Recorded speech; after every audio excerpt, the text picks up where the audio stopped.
So even at its original price of about $460 US, this smartphone offered great bang for your buck. But after a curious and recent price cut, it's become the best smartphone deal on the planet.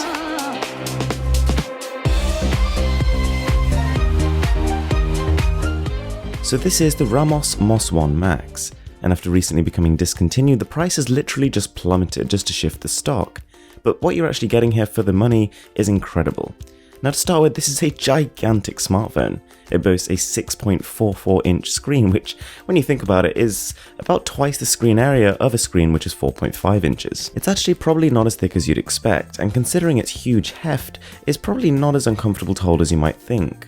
Whilst one-handed use is completely out of the question, if you just resort to using one hand to hold the phone and one hand to operate it, it's actually surprisingly functional. It comes in a variety of different colours of metal finish, and it feels very high quality, very smooth to the touch, and it's actually got a decent amount of grip to it too. The construction as well all the way around feels very premium. So let's get back to that display. 6.44 inches, it's just massive. You almost kind of need to see it in person to truly experience how large it is. There's a huge amount of real estate to work with, and it's surprisingly bright considering how spaced out it is. Unfortunately, the resolution tops out at 1080p, so not the sharpest thing on the planet, but actually it looks surprisingly good. It's still got a PPI of 342. Now the colours aren't particularly great, but contrast is very good, and the phone also has some surprisingly thin looking bezels. Under the hood as well, the smartphone is still pretty solid. We're rocking the octa-core MT6753, as well as 3GB of RAM.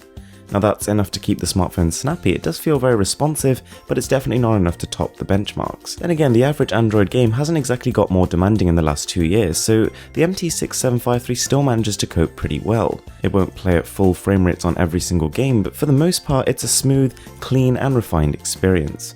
And 2D games you're going to have no problem whatsoever. On the software side of things, it's a bit of a mixed bag.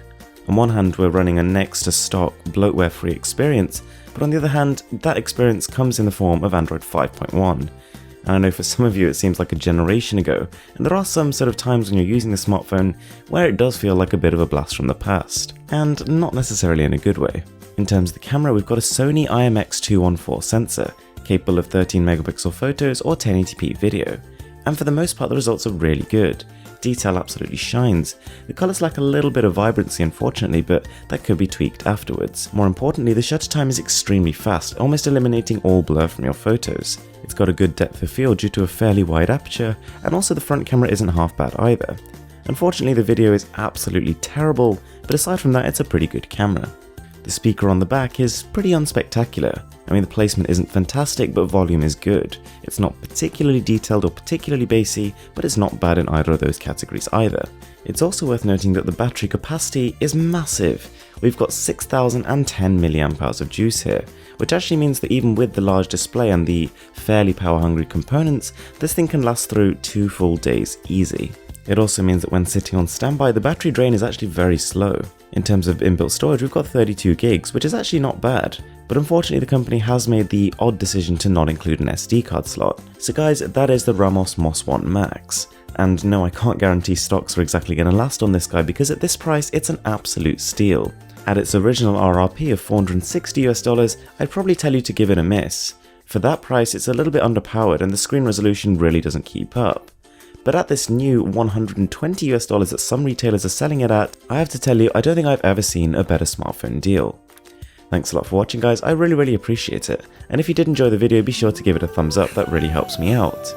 With that being said, I'm Mrwhosetheboss, and I'm signing out.